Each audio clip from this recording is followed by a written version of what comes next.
Good morning. Back with power after Hurricane Irene, and all is good. Quick response regarding the Puritans. This is regarding a Facebook post I had on a political page, and it has to do with the Puritans' apparent lack of religious tolerance.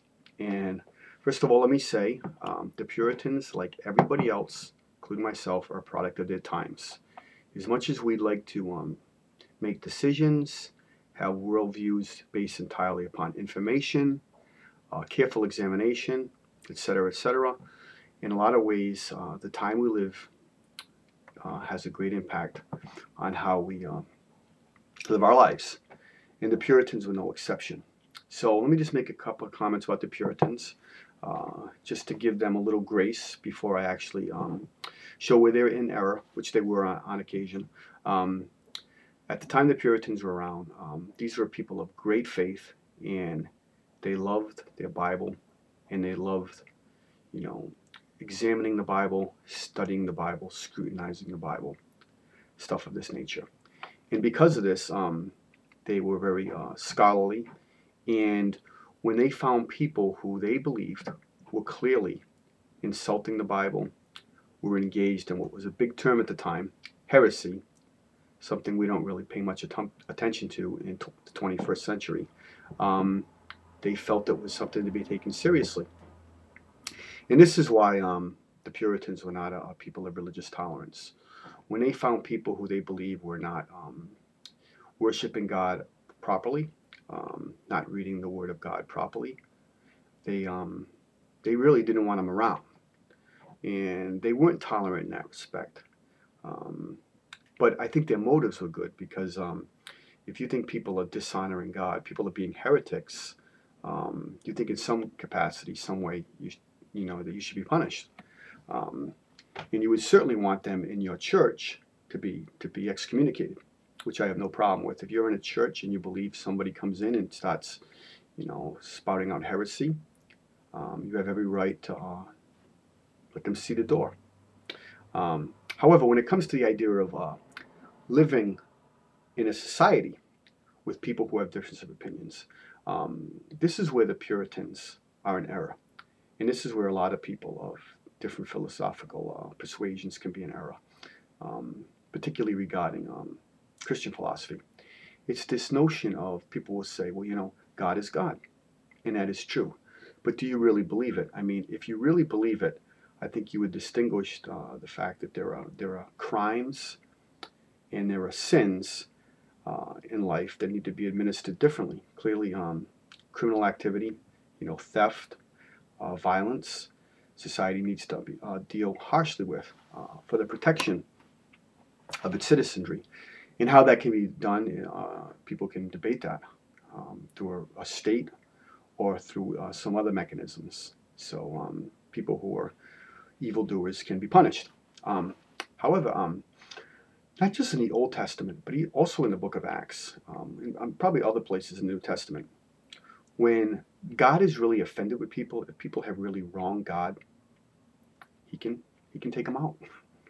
I use that phrase in a kind of humorous way because that's what a person I know from an old church said, God will just take them out. And God can do that. If God is really offended, he's a holy God. He can, just like Ananias and Sapphira in the book of Acts, who told lies, he could kill them right on the spot. Yet I think the Puritans, or those who wanted to kill heretics in the Bible, were way out of line because they were acting as God's representative rather than letting God deal with them. God is perfect, God is holy, God is fair, and he will deal with the people who are basically insulting him or demeaning him in any way as he sees fit, and that's not our job.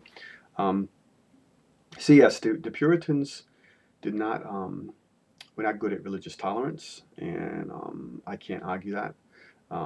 If they were people of faith, they were people, I believe, who doctrinally were sound in many ways, contributed greatly not only to the Christian debate, but scientific inquiry, all of these notions, and they should be commended. But unfortunately, and this is the problem with various strains of fundamentalism within Christianity, and the Puritans had a strain of that.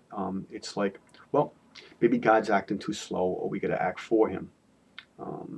I don't think we have any problem with admonishing people if we know they're in the wrong. If I see somebody who's clearly doing something wrong, as a Christian, I could say, hey, what you doing? That's not right, and challenge them on that. Nothing wrong with that. But to insist or to have a series of laws sought out to stop people from acting what we deem as sinful is really getting ahead of God.